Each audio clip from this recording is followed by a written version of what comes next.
ಹಿಂದೆ ಪೊಲೀಸ್ ಅವರು ಚಡ್ಡಿ ಹಾಕೊಂಡು ಡ್ಯೂಟಿ ಮಾಡ್ತಿದ್ರು, ಅವರು ಪ್ಯಾಂಟ್ ಹಾಕೊಂಡು ಡ್ಯೂಟಿ ಮಾಡಬೇಕು ಅಂತೇಳಿ ತಾವು ಹಿಂದಿನ ಮುಖ್ಯಮಂತ್ರಿಗಳಿಗೆ ಮನವಿಯನ್ನು ಕೊಟ್ಟು ಅದನ್ನು ಬದಲಾಯಿಸಿದ್ರಿ. ಈಗ ಮತ್ತೊಮ್ಮೆ ಪೊಲೀಸ್ ಅವರ ಟೋಪಿ ಬದಲಾಗಬೇಕು ಅನ್ನೋಂಥ ಒಂದು ನಿರ್ಧಾರನ ಕೈ ಬಿಡಬೇಕು ಅನ್ನೋಂಥದ್ದು ತಾವಿವತ್ತು. ಈಗ ತಮಗೆ ಗೊತ್ತಿರೋಂಗೆ ನಾನು 67ರಲ್ಲಿ ಕರ್ನಾಟಕ ವಿಧಾನಸಭೆಯ ಶಾಸಕ. 67 ನೀವು ಯಾರು ಹುಟ್ಟೇ ಇರಲಿಲ್ಲ. 67 1967. ಆಗ 69ರಲ್ಲಿ ವೀರೇಂದ್ರ ಪಾಟೀಲ್ರು ರಾಜ್ಯದ ಮುಖ್ಯಮಂತ್ರಿ. 67 ಗೆದ್ದಾಗ ನಿಜಲಿಂಗಪ್ಪನವರು ಮುಖ್ಯಮಂತ್ರಿ. ಅವರು ದೇಶದ ಕಾಂಗ್ರೆಸ್ಸಿನ ಅಧ್ಯಕ್ಷರಾಗಿ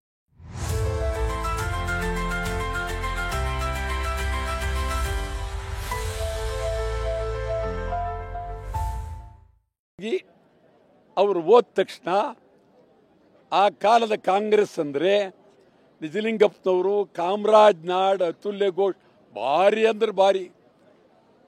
ಅವರಲ್ಲಿ ಹೋದ ತಕ್ಷಣ ಇಲ್ಲಿ ವೀರೇಂದ್ರ ಪಾಟೀಲ್ರು ಮುಖ್ಯಮಂತ್ರಿ ಆಗ್ತಾರೆ. ವೀರೇಂದ್ರ ಪಾಟೀಲ್ ಮುಖ್ಯಮಂತ್ರಿ ಒಂದೇ ಅಲ್ಲ, ಅವರಿಗೆ ಗೃಹ ಖಾತೆ ಇದ್ದೇ ಇರುತ್ತೆ. ಅವರಿಗೆ ಬಹಳ ಅದ್ಭುತ.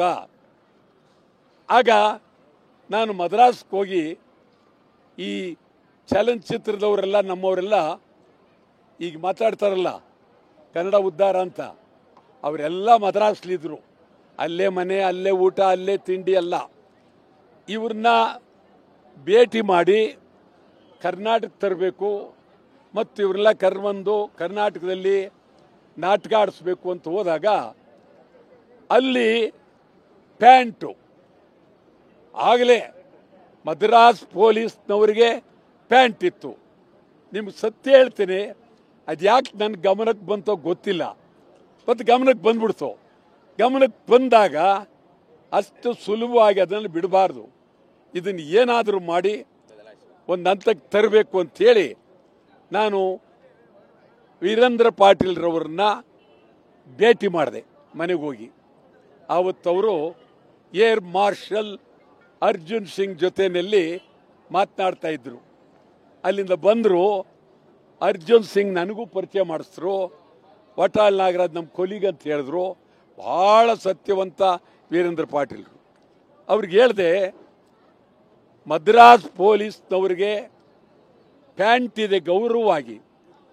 ಕರ್ನಾಟಕದ ಪೊಲೀಸು, ಟ್ರಾಫಿಕ್ನವ್ರು ಇರ್ಬೋದು, ಪೊಲೀಸ್ ಇರ್ಬೋದು, ಲಾಂಡ್ ಆರ್ಡರ್, ಎಲ್ಲರಿಗೂ ಚಡ್ಡಿ ಇದು ನಮಗೆ ಗೌರವ ಅಲ್ಲ, ರಾಜ್ಯಕ್ಕೆ ಅಗೌರವ.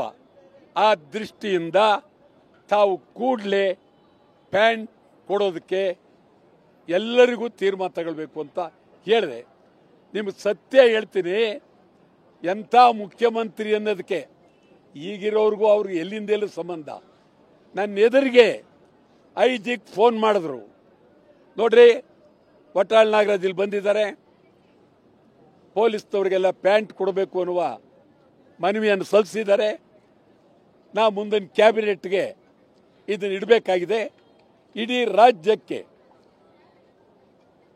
ಪ್ಯಾಂಟು, ಫುಲ್ ಪ್ಯಾಂಟ್ ಕೊಟ್ಟರೆ ಎಷ್ಟಾಗ್ಬೋದು ಬಜೆಟ್ ಅಂತೇಳಿ ಕೊಡಿ ಅಂಥೇಳಿ ಅಲ್ಲೇ ನನ್ನ ಎದುರಿಗೆ ಮುಂದಿನ ಕ್ಯಾಬಿನೆಟ್ ಬಂತು. ತೀರ್ಮಾನ ಆಗೇ ಹೋಯಿತು. ಇವತ್ತು ಇದೆಲ್ಲಕ್ಕೂ ಮೊದಲಿಂದಲೂ ಪೊಲೀಸರಿಗೆ ನಾನೇ ಬೆಂಬಲ ಕೊಟ್ಟಿರೋದು. ಇನ್ಯಾವನು ಕರ್ನಾಟಕದ ಇತಿಹಾಸದಲ್ಲಿ ಒಬ್ಬ ರಾಜಕಾರಣಿ, ಒಬ್ಬ ಕಲಾವಿದ, ಒಬ್ಬ ವಟಾಳ್ ನಾಗರಾಜ್ ಒಬ್ಬರೇ.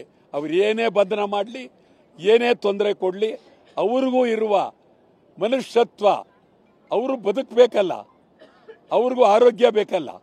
ಇದ್ರ ಬಗ್ಗೆ ಭಾಳ ಹೋರಾಟ ಮಾಡಿದ್ದೀನಿ.